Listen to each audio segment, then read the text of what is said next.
Mr. Sinha, if I may start by asking you, I think a lot of people, including many of your own key voters, would like to understand why the BJP has taken the position that it has. Because you and yours was a party that, and you should know this as the former finance minister, that identified with reforms, with the liberalization agenda. This is a key reform that industry wants, that industry is applauding. Is the BJP merely being an opposition party for the heck of it? Let me tell you, we have been in favor of economic reforms. We have also been in favor of foreign direct investment. But ultimately, economic reforms and foreign direct investment must serve a stated purpose. And that stated purpose, obviously, is India's national interest. If we feel that some step is going to cause large-scale damage compared to the little good that it might do, then that step has to be opposed. BJP's opposition to foreign direct investment in retail is not new. It did not start yesterday. We have always felt that there was no need for foreign direct investment in retail, and therefore we have been opposing it. Now, as far as the constituency is concerned, we'll take care of the constituency because I'm quite sure that we'll carry conviction with the constituency. But, you referred in the beginning to the all-party meeting. Why wasn't the all-party meeting held before this decision was announced on Friday? I mean, why do you take a step and then try and build a consensus? Consensus should be built, if at all, before the step is taken. That's a good point. I think why the Prime Minister did not call an all-party meeting before announcing this decision, why after the fact. But may I ask you, Mr. Sinha, since you've spoken about national interest, that the counter-argument would be that there are, in fact, enough safeguards in this policy. To start with, states are free to reject it if they don't want it. So your state or BJP-ruled states can say no to Walmart. There is also a population cap where the policy only covers cities where the population is more than 1 million. To what extent can you justify then that the autonomy that is woven into this policy, in a sense, allows you the freedom to reject it? Why do you then have to, in a sense, stall Parliament? What kind of India do we want to build? An India which is absolutely modern, a 21st century India with modern malls, Walmarts and everything, and another India which does not have these. Having said that, I would like to point out that leaving it to the states to reject or accept FDI in retail and allowing the chains to come in is not enough. I mean, this is the policy for today. Tomorrow there could be another policy. Tomorrow they could decide that, not cities with 1 million population, but cities with 100,000 population will be allowed to be covered. This is just the thin end of the wedge. And this is only the beginning. Much more will come subsequently. And therefore, I don't think that the safeguards as announced are sufficient to cover the present or the future. But Mr. Sinha, there is the argument being made, and this is an important argument, that several big corporate houses are already in retail. So is it just the foreign in FDI that, in a sense, the opposition is scared of? Yes, we allowed them at a certain point of time, and you're quite right in saying that they are existing with the mom and pop stores, they are coexisting with the kirana shops. But, they don't have the deep pockets that the foreign investor would have with 51% direct FDI. The experience worldwide is that they will offer very attractive prices in the beginning, and then when they have eliminated all competition, then they will have the entire market to themselves, and that's when they start exploiting. But there are many examples in our country, but I'll just give you one. Take the example of soft drinks. There were many companies which are operating in India making soft drinks, some on a pretty large scale.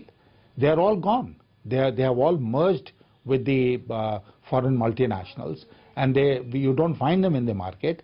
The entire market today is being controlled by only 2 multinationals.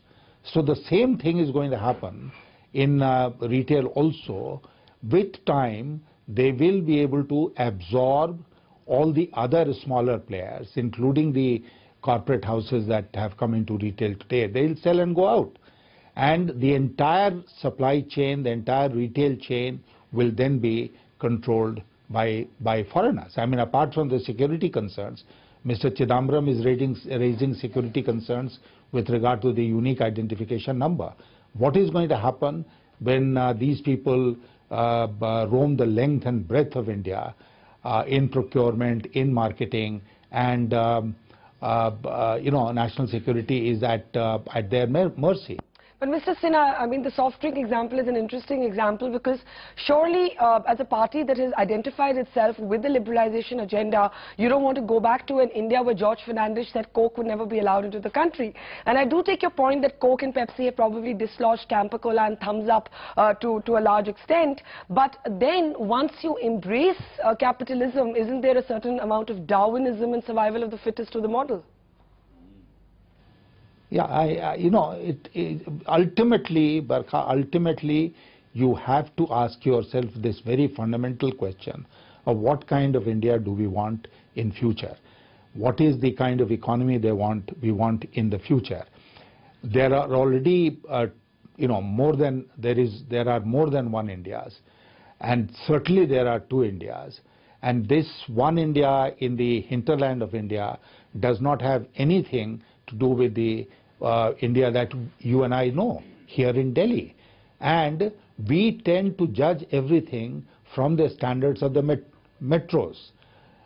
We do not bother about the small man, the small households in the small towns and villages.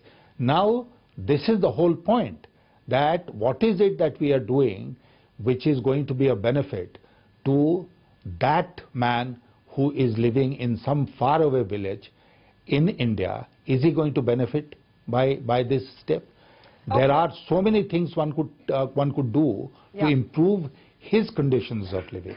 But instead of that, we are creating a new controversy. Let me ask you quickly and briefly, Mr. Sinha, the last question. There is an all-party meeting on tomorrow. Do you believe that a middle ground is still possible at all? Well, the position which has been taken by BJP and the NDA and many other opposition parties is you roll back this decision and let Parliament run. We have been interested in the Parliament functioning from day one. If you look at the pictures of members of Parliament, you will find we have been sitting our seats. We have not allowed our members to go into the well of the House and disrupt Parliament. We are very keen that Parliament should run. But it cannot run if the government is obdurate. If the government behaves as if it's not interested in running the Parliament, which is perhaps true. So we have said clearly, you roll back this decision and let the Parliament run. We have important issues to discuss. We want to discuss them. Yashwant Sinha, the BJP, they're not budging an inch. Is that wise even for its own voter constituency? We'll debate that. Thanks for being our newsmaker tonight.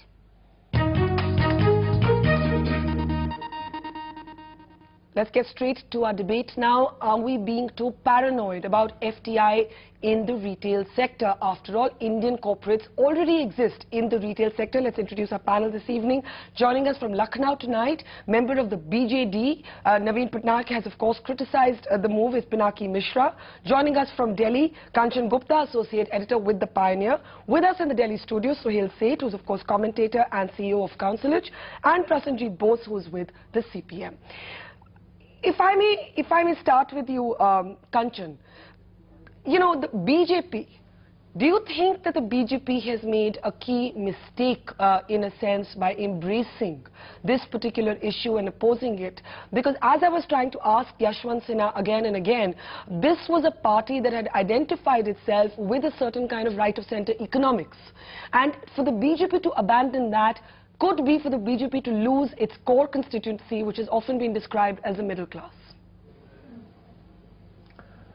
Mr. Sinha made his point and he explained why the BJP has taken a particular position. But Barkha, I need to make a couple of other points. which you have also touched upon earlier during today's program. One is the timing of the decision.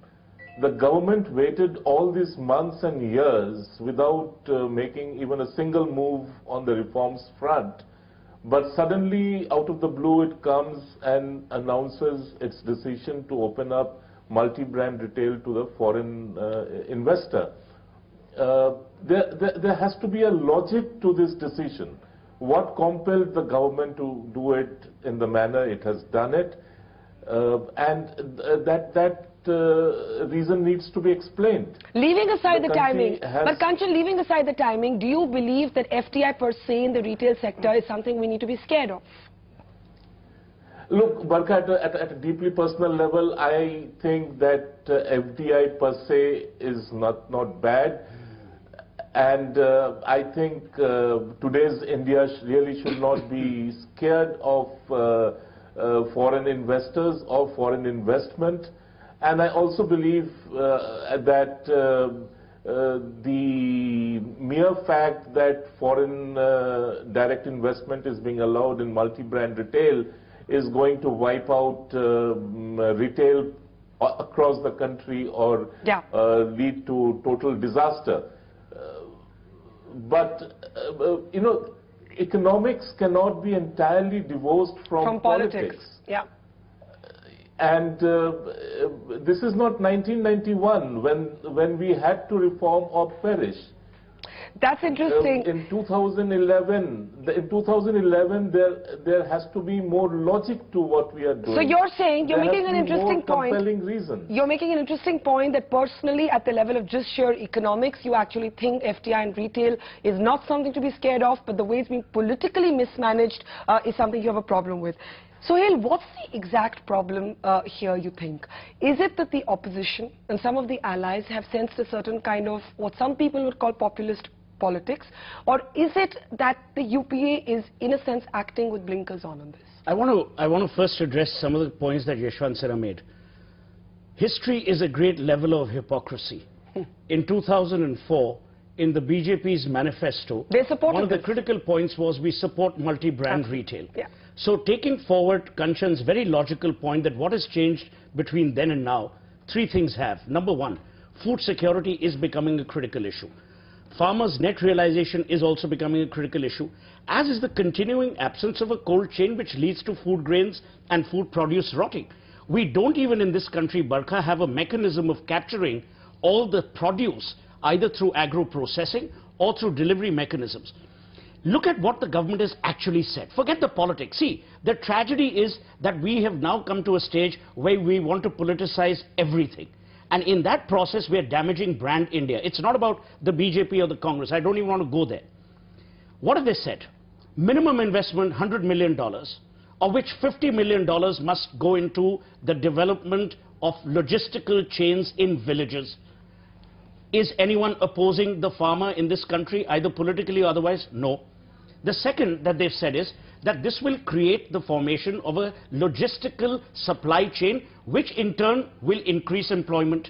Number three, if you look at the examples of Brazil and Argentina, net realization improved by 37% at the farmer end post FDI in retail. What about those who say, and I'll take this to Prasenjit in just a second, but Sohail quickly, what about those who say that this will kill several local small-time traders? This will kill the defense colony ki dukaan, the Jangpura extension ki dukaan, this will kill the local grocer. Let me tell you, you will always buy your 6 eggs and modern bread, if it still exists, from your local Kirana store.